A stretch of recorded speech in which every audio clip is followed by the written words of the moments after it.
Hi, welcome to the Career Refresh Podcast. I'm your host, Jill Griffin.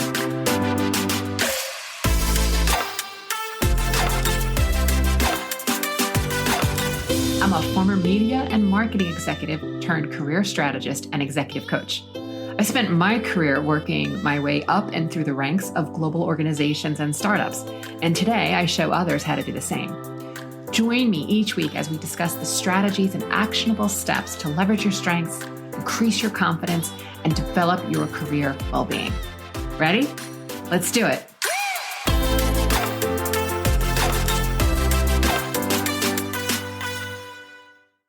Hey there.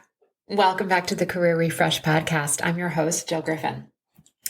This week, I want to talk about building your personal board of directors.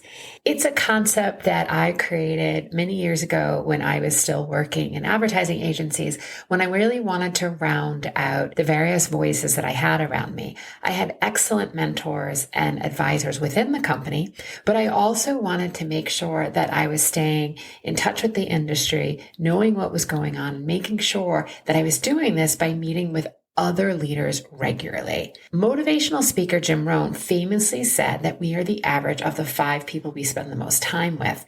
And I know you've heard this quote before. It relates to the law of averages, which is the theory that at any one given situation, we are the average of all outcomes.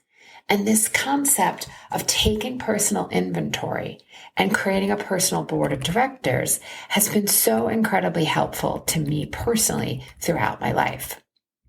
If you're someone who doesn't get a lot of feedback from your boss or the leaderships in your company or your ELT, it's really helpful to build a BOD so that you're proactive, you're growing through challenges, you're finding outside voices to challenge your thinking, and it's really essential to have a board of directors to support you and stretch you and really grow that brain. I'm not talking about asking your friends, your spouse, your partner, your significant other for advice. If you have friends or people in your life who are able to give you objective professional advice, that's awesome, but it's also pretty rare because most times our friends can't speak about the critical aspects of our life and of our business, but they can speak about their own. So I have many friends, but they don't necessarily do what I do. So it's really hard for them to give advice specifically while they are experts in providing an insight and advice in the more general fashion into my life.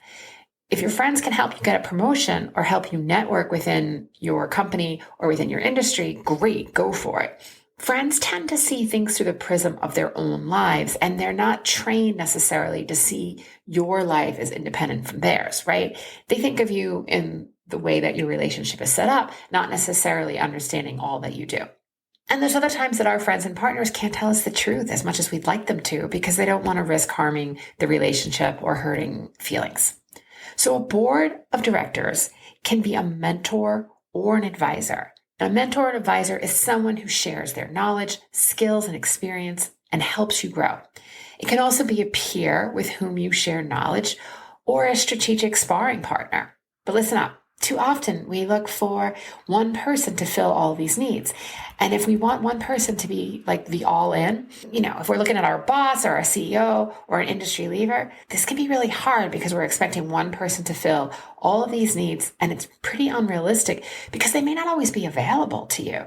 So if I try to make my boss or my business partner be all things, it's not going to work. There's just too much pressure. I may not get a wide point of view. And like I said, people aren't always available when you need them in the moment. A board of directors should be a wide array of people. I like to aim for 7 to 10 to have sort of in your orbit.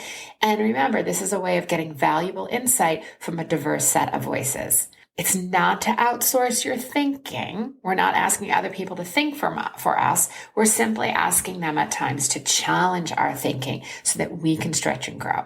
When I see things the same way, I eventually figure out that I'm in a thought loop. I then speak to my coach, my mentor, or one of my industry peers to help me think differently. Other times, I want to completely stop thinking about my particular challenge and go focus on something else. So I have a list of smart and thought-provoking questions that I can ask others to get out of my head and out of my own way. And later, when I come back to my challenge, I'm usually able to approach it from a fresh mindset. Consciously creating your board of directors, getting clear on who you want on it, what you need to grow, and the character traits that you want to be associated with, even if you don't know the person yet, will enable you to get your professional needs met. So there are 3 steps that I see in creating your personal board of directors.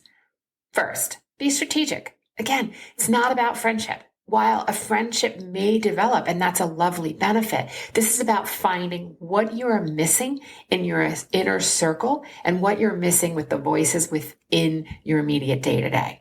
Do you need sales training, access, negotiation guidance, networking? Do you need help on leading teams?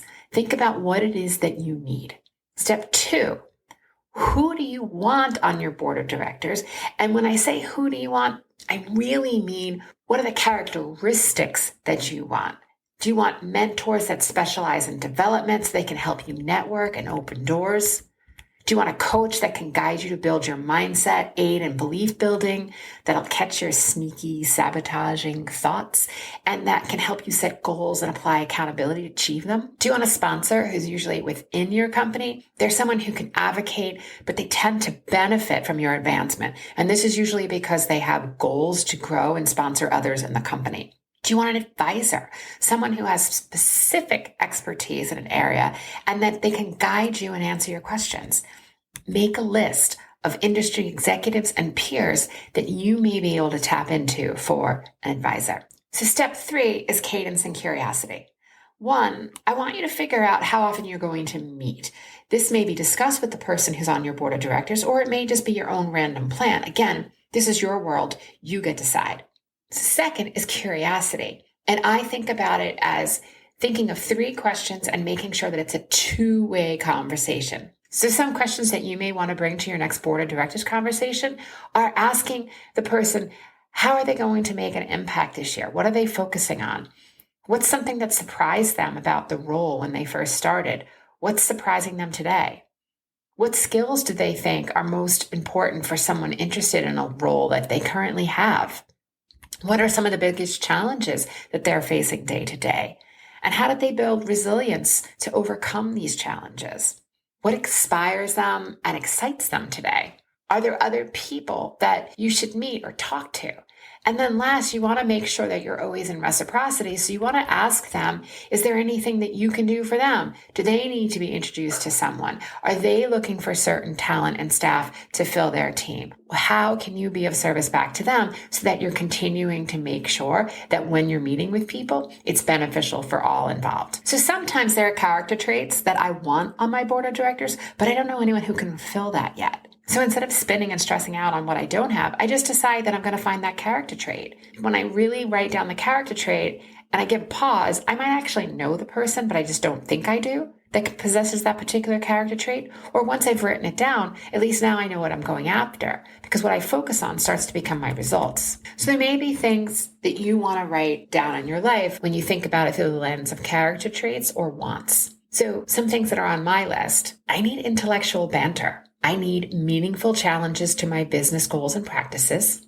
I want visionary conversations about what's possible in business and innovation. I want someone who enjoys dissecting commercials, advertising, and film production. I love to talk about scenes, the director's brilliant eye, or to talk about how else you could drive that point home.